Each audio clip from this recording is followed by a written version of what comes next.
Welcome to Autism Parenting Summit, brought to you by our sponsors. Platinum sponsors. Gut Brain Axis Therapeutics Incorporated. Gut Brain Axis Therapeutics is developing microbiota transplant therapy for treating gastrointestinal symptoms and autism symptoms. Hardy Nutritionals. For over 20 years, Hardy Nutritionals has helped people improve mental wellness naturally. Their research-backed micronutrient formulas are trusted by healthcare professionals worldwide to support mood, focus, and emotional resilience without the side effects of traditional treatments. Autism Treatment Center of America. At the Autism Treatment Center of America, we believe every child with autism has unlimited potential. Through our Sunrise program, we guide and empower families to connect, communicate, and inspire growth, transforming lives one joyful moment at a time. Innate Healthcare Institute.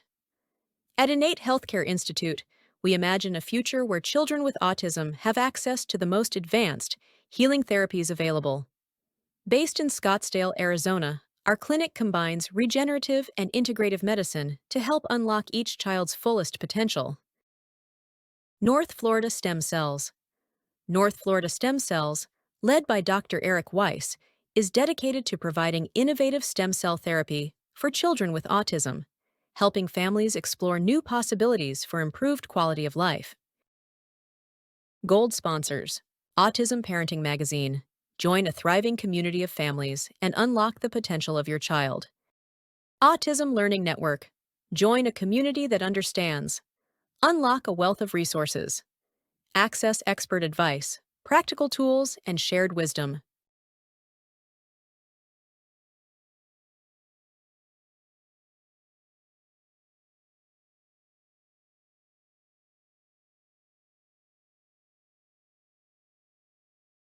Thank you so much for joining the Autism Parenting Summit. My name is Mary, and I'll be your host for today's session.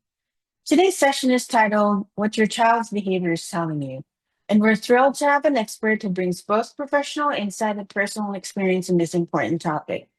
I'm delighted to introduce our next speaker, Samantha Foote, a board certified music therapist and an experienced child behavior strategist with over 18 years of hands on work supporting neurodivergent children and their families. As both a professional and a parent for three autistic children, Samantha brings a uniquely personal and compassionate perspective to her work. She is the founder of Parenting with Confidence under the Boise Music Therapy Company and co hosts the podcast Every Brain is Different, where she shares practical tools, real life stories, and expert insights to help families navigate the complexities of neurodiversity. Samantha empowers parents to feel confident, informed, and supported. Her mission is to foster understanding, celebrate neurodiversity, and help families thrive. Please join me in welcoming Samantha Foote. So, welcome everyone. Today's session is entitled What Your Child's Behavior is Telling You. Together, let's allow Ms. Foote to introduce herself. Go ahead. Hi, I'm Samantha Foote. I'm excited to be here. I have been a board certified music therapist and child behavior strategist for 14 years. I work mainly with children with autism, ADHD, other neurodivergent diagnoses, and their parents. And yeah, I have a podcast called Every Brain is Different, and that's how I help people. Thank you, Ms. Foote. So the topic for today is called What Your Child's Behavior is Telling You. So the questions that we have were gathered from parents. So why don't we start with understanding the basics? So what do you think is or why is it important to view behavior as a form of communication, especially with our children, autistic children? Yeah, all kids do behavior for a reason. They're not doing it just to do it. There's a reason behind it. So if we look at why they're doing what they're doing, then we can understand why they're doing it and not just say, oh, you're just being naughty or you're just doing that to make me mad. Like, I promise you that is not what they are doing.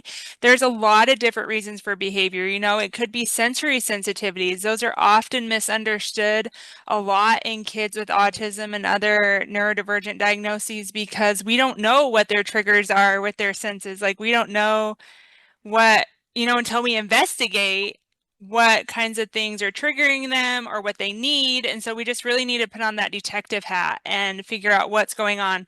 So there's sensory sensitivities. There could be communication challenges where they just don't know how to tell you what they need. Emotional regulation challenges, or even social skills challenges where they're in a social environment and they don't know what to do. So they go into fight or flight, and then they end up doing like a negative behavior, a maladaptive behavior, or have a meltdown or something like that. Truly, that's even everybody. If you're in a social situation when it's very awkward, you tend to behave a certain way, right? Which is Yeah. basically what you said. And what are some common behaviors in autistic children that might worry parents or might confuse parents, but are actually quite normal? Yeah, I would say stimming, which is self-stimulating behavior. It refers to repetitive actions or sounds that people make to regulate their emotions, manage the sensory input, or express themselves. So some of these behaviors that we might see are visual things, which staring at lights, repetitive blinking, lining up objects, tactile things, which are hand flapping, rocking, rubbing your hands together, tapping your Mhm. fingers. The vestibular is rocking, spinning, pacing, anything that's getting that vestibular input. Or other things include nail biting, hair twirling, or fidgeting or pacing. I would say if you're seeing those things in your kids, those are coping skills that they have to regulate their bodies when they're getting out of self-regulation. And so it's actually keeping them from having a meltdown or doing another maladaptive behavior that might be, inappropriate for the moment. They're like trying to keep themselves calm. And so if you see those behaviors, I would encourage those behaviors more than just saying, oh, you need to stop because you're bothering people, or that's not normal, so you can't do that, because that's their way of regulating their nervous system. Which is true. So you already mentioned about telling them that it's normal for them to do that, right? And Yeah. so we'll go to the predictability. Do you think routines or predictability seem to help reduce these challenging behaviors for children? Yeah. So oh, I think, and from what I've seen, a lot of behaviors stem from anxiety, from the children being misunderstood, not knowing what to do in a situation, not knowing what's going to happen. I know that for my kids, I have three kids with autism and ADHD, and they behave so much better when they know what to expect. And then if something unexpected happens, it's easier to adapt to because they know what's supposed to happen. And so they have less anxiety going into the situation. So, for example, if we're going to someone's house for a holiday dinner, I'll say, okay, we're going Mhm. to go to grandma's house for a holiday dinner. We're going to see Aunt Susie and Uncle Ben and your cousins. And then, we're going to have food for dinner. You don't have to eat everything that's on the table. You get to pick what you want to eat. But there's going to be all this food there, but don't worry because you don't have to eat it. You only have to eat what you want to eat. And so that's helping them like with their expectation that we're going to get there. There's going to be these people there. There's going to be food that they might not want, because I know in my kids, when they see food, they think that they have to eat it, and so then they have a meltdown because they don't want to eat it because they're nervous to try it, and just it's a whole thing. And so if they can know those expectations and know what's going to happen before they get there, then their anxiety is lower. And if something unexpected happens, they're not on high alert already, so it's easier to take in and not get quite so overwhelmed. Very true. Like if you can tell them there's plenty of people in this social gathering. This is the things that they're going to serve. Yeah, I truly understand. But when interpreting these behaviors, if a child, even if you've already briefed them, what if a child is, started acting out? How will I be able to figure out what they're really trying to tell me? I would look at what's happening before and after the behavior. So let's say every time you walk into a store, your child has a meltdown. Mhm. Well, Are they wearing the same thing every time they walk in? Maybe it's too cold in there. Maybe it's too hot. Maybe the lights are too bright. I know that that's something that a lot of neurotypical people don't think about a lot is the lights are a huge trigger for a lot of autistic people because Mhm. they have a sound. Like fluorescent lights have a sound or Yeah, they might be sure. flickering or something like that. And so if you notice that every time you go into the store, your kid has a meltdown, then see what's going on and see if they have that behavior other places. Like when they go into the school, do they have a meltdown because the lights are flickering or something like that? So I would just look at before and after and then think a lot about what's going on with sensory stimuli or maybe they had a bad experience in that place, that they went to. So if they have a meltdown every time they go to school, what's going on at school? Are they having a meltdown in other places where those same people are? Or, just be a detective. Just I really like this phrase by Dr. Matt Zakreski who said, get curious, not furious. So Mhm. just get curious about what's going on and kind of manipulate the environment and see if it changes. So another example, my son wore jeans up until he could talk. And every time I put them on, I didn't notice this. I didn't realize that this is what was happening. But when he was wearing jeans, he would cry. He would have maladaptive Mhm. behavior. And then finally, one day, he's like, I hate wearing jeans. They are so itchy. And Mhm. then he stopped wearing jeans and he was a lot more comfortable. He had way less maladaptive behavior because he wasn't on high alert all the time from having these itchy jeans. And so when another thing happened that would overwhelm him, he would be twice as overwhelmed. And so then we were able to work on his self-regulation because he wasn't wearing the itchy clothing.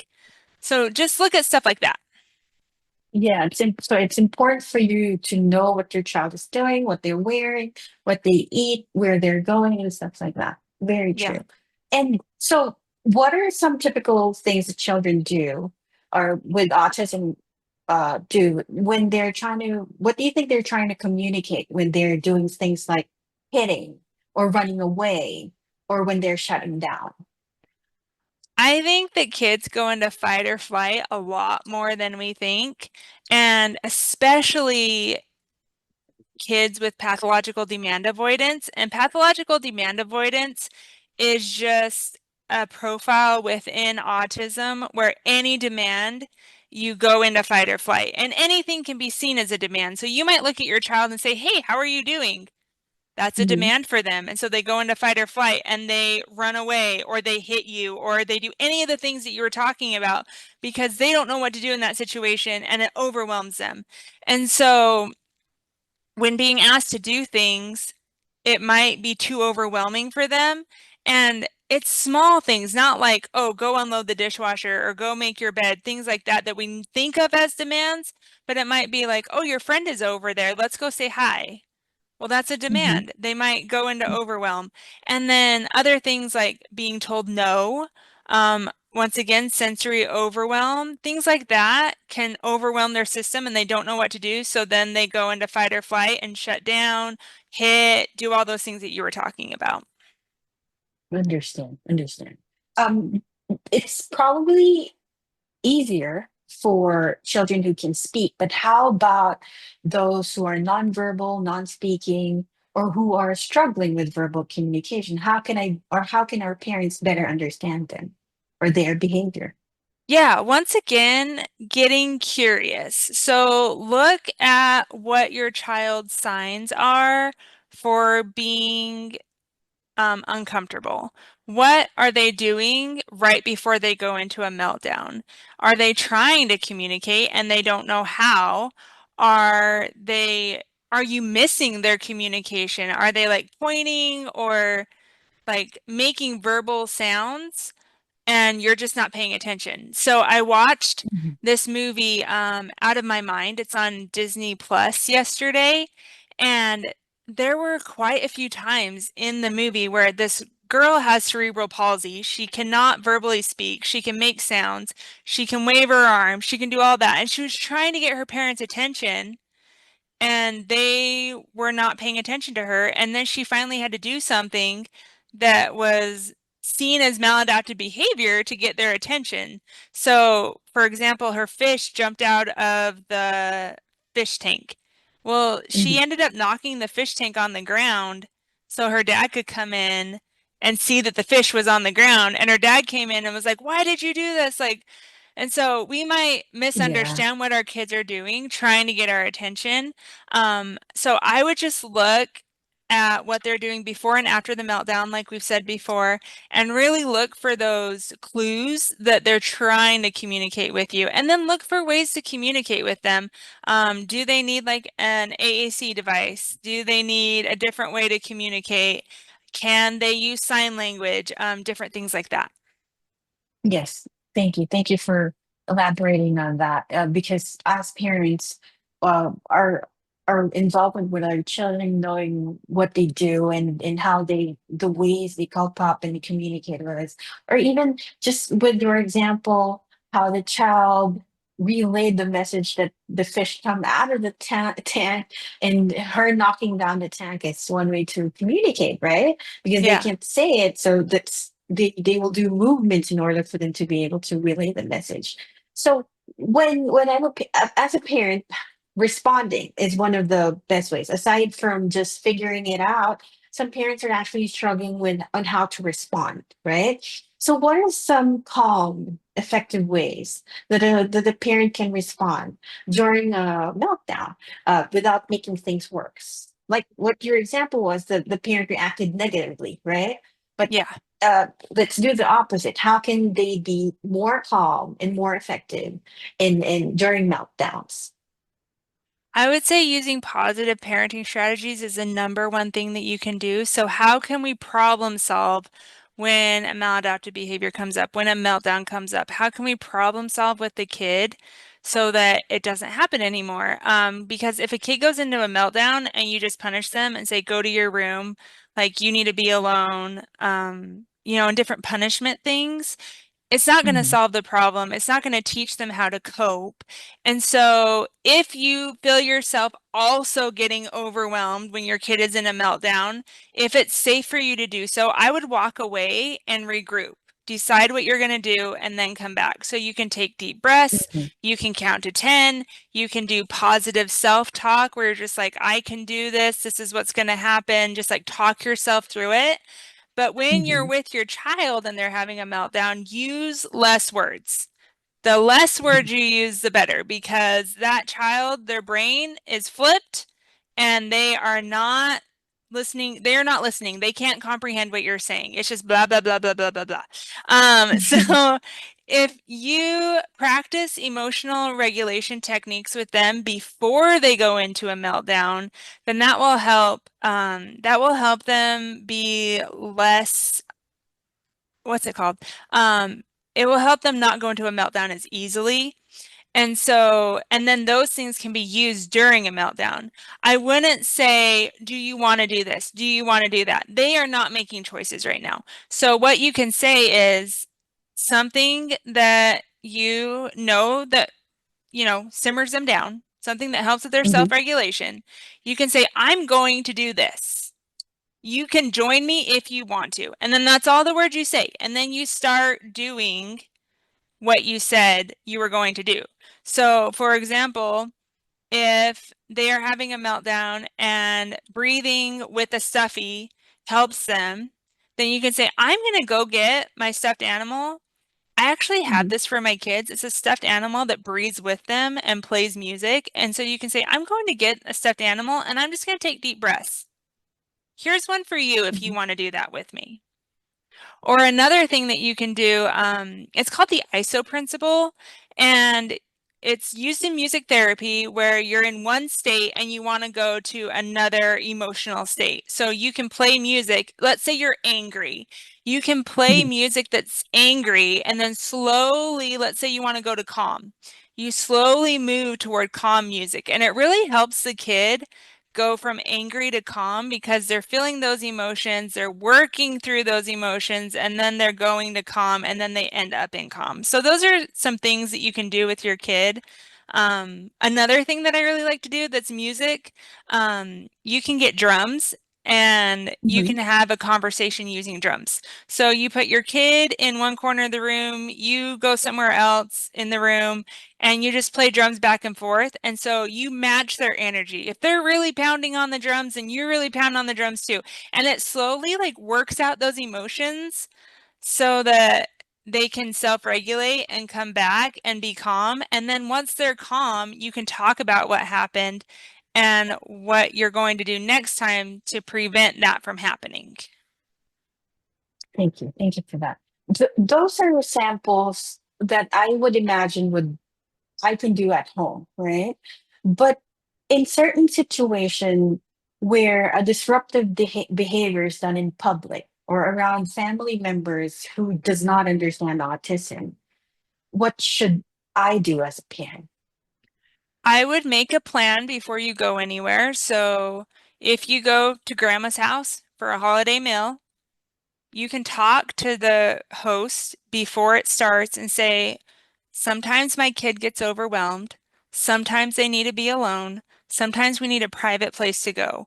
Where can we go in this house if they get to that point that they can, Hmm. calm down? So have a plan before you go in. What strategies are you going to use? So I would use those same strategies that you use at home if they're appropriate for in public. Um, just take those strategies with you. So breathing calmly. Obviously, you're not going to get a drum out and do that kind of stuff, but just the things that help your child calm down. Like, do they need squeezes? Do they need deep pressure? Do they need a hug? Things like that, and just have those ready to go if something happens. If you're in a public place, like let's say you go to the store and they have a meltdown, decide where you're going to go as a safe place to get them back to baseline. Like, are you going to go out to the car? Are you going to go to like a restroom? Like, just decide where you're going to go if your child has a meltdown. And don't worry about what other people are thinking or doing or whatever. I found that most people in public spaces want to cheer you on. So a lot of times when my kids have meltdowns in a public space, people will come up to me and they'll be like, "You're doing great. Keep it up. You're doing awesome." And if people make rude remarks, then just Yeah, don't worry about it. It's your kid, you're dealing with it, you're doing the best you can. But I found that most people are supportive, and if they're not, just don't even worry about them. But I know that's easier said than done. that's very true. And Yeah. okay, so what if a parent says, "No, I don't have a stuffy, or my kids don't have a stuffy, I don't have drums"? What are simple strategies that they can use at home to reduce these stress-related behaviors? What are the things that you can suggest that they do? I would find things that your child enjoys doing if you're helping them not be so overwhelmed. So have a schedule, use a visual schedule, have a predictable routine, all those things, but then also do things that your kid enjoys to reduce the overwhelm or have things ready for if they need like alone time. So, for example, my son, when he goes to school, he gets very overwhelmed. He needs time to be alone when he comes home. So, he has his own room, and I know that that's not something that everyone can do. But if you can't have your own room, then have a space in the house where they can go just to be alone and decompress. So before he had his Mhm. own room, this is really weird, but we had a cupboard under our kitchen counter. And my kid, from the time he was like, we moved into this house when he was a year and a half old. He would go there by himself when he needed alone time and just sit there and just decompress from the time he was one and a Mhm. half. And so we just kept that cupboard empty and he could go in there whenever he wanted to and just decompress. So get curious once again about like what does your child need? Are they a sensory seeker where they need Mhm. a lot of sensory input to feel calm, or are they a sensory avoider where if they're around too much stimulation, they need quiet time, they need soft things, they need soft music, they need just to be away from sensory stimuli for a while? And then help them engage in activities that fill their cup so that they're not quite so prone to overwhelm, where they're already in a relaxed state. And so when something unexpected happens, they don't go directly into overwhelm. So you already mentioned about sensory breaks, or what you're doing to help your child. What are does social stories and visual schedules actually help, or have you used them before? Yeah, so visual schedules are great if your child doesn't like demands Mhm. and they need to get ready in the morning and they don't remember everything they need to do, or they need to do something and they don't remember all the steps. Then you can write them Mhm. down, and they have like Velcro things where you can like take let's say we're doing a morning routine. So they have the Velcro on one side and all the things are lined up on that side and it says get dressed. Okay, they get Mhm. dressed, they physically take that off, put it on the other side. In our house, we have these little things that it says the chore that you're supposed to do or whatever, and then you just click the thing to the green dot. There's like a green dot and a red dot. You click it over to the green, just slide it over after you do it. So there's a lot of different things. Like you can use pictures of what they're physically supposed to do. You can write words, and that way they can have that, and you're not telling them what to do all the time. They just Mhm. know, like they can just look at it and know that that's what they need to do. And then if they get off track, you can say, hey, what does your visual schedule say you need to do right now? What does your schedule say you need to do? And then for Mhm. social stories, it just helps them understand what's expected, how to do things. And autistic kids are generally very literal. So if they can see it, if they can hear it, it just helps kind of cement in what they're supposed to do and help them know what's expected in a simple way. And then for social stories, there are ones that are sold, or you can just go online and Google. Like, I had a social story for a kid who needed to be safe in the park. So I just Googled safety in park social story. A social story came up, we read it together. There you go. There's a Mhm. lot of them on YouTube that you can do too. But if your kid physically needs to hold it, then you can print them out. And yeah, that works really well. It makes them more responsible. It actually builds routine. You're giving a lot of samples that our parents can definitely use on their own child. But there are certain parents who feel that, they've already tried everything at home. So what type of professional support can they get, or what they should be seeking for, if in case they've said that I've already tried everything at home, nothing seems to work? Yeah, so there are support groups that you can join. I have a neurodivergent parenting community that parents can join that, you can talk to me about what's going on in your kids' lives or what's going on in your life. How can I help? How can we strategize or brainstorm some different things that might work? And then we have monthly meetings where parents can come for support. I would say counseling is a good option, just to manage your own self-regulation and manage your own emotions. And then something that gets overlooked a lot for emotional regulation or just helping with maladaptive behavior is occupational therapy. Um, Mhm. because they can help with a lot of different things. So if your kid is struggling with sensory stimuli, whether that's being underwhelmed or overwhelmed by it, I would definitely look into occupational therapy, but get an occupational therapist that really understands autism, pathological demand avoidance, and doesn't just expect like your child to have good behavior all the time. My son had an occupational therapist and he was working on self-regulation. She said, I can't work with him. He's overstimulated all the time and he's just naughty and won't do what I ask him to do. Obviously, Mhm. that was not a good fit for us because he was working on being like, that's why he was there because he was overstimulated all the time. So we were working on self-regulation. Then we found an occupational therapist who really worked with him on his self-regulation. He's much better able to manage his emotions now and move through things instead of just having a meltdown all the time. And thank you for pointing that out, looking for the perfect fit, right? Because not every, even if a person is very famous for doing occupational therapy, it might not always be the right person for your child, right? Yes. um and another question that we have here is that, which is probably one of the biggest struggles that parents have.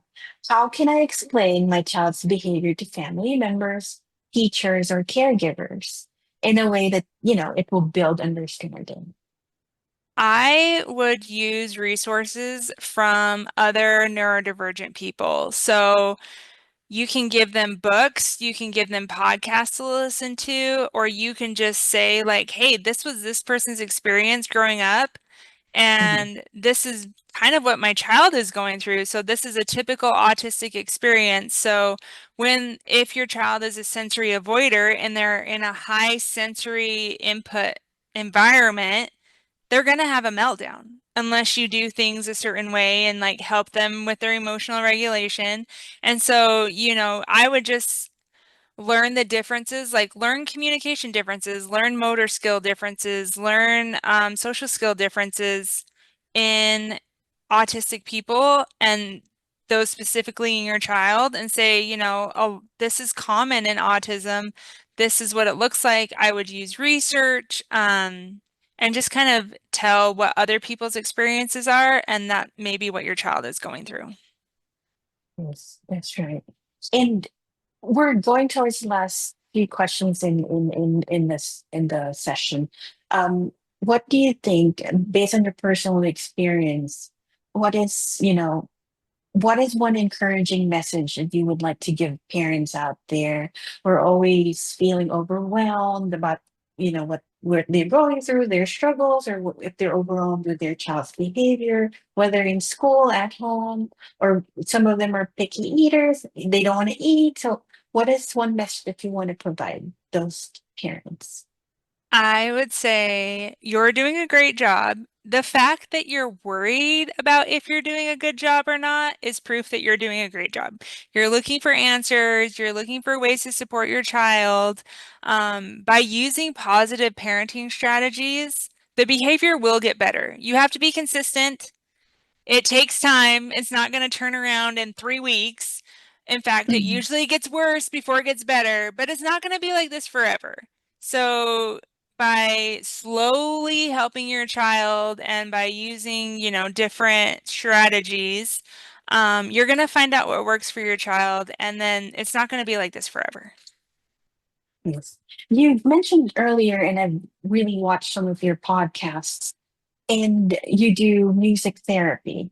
Um, does it have to be any specific genre of music? Or, for example, you want to count down your child. Does it have to be a lullaby? Is that how it works? It is whatever music your child likes. I have used Mhm. everything from Baby Shark to Savage Garden, like 90s music.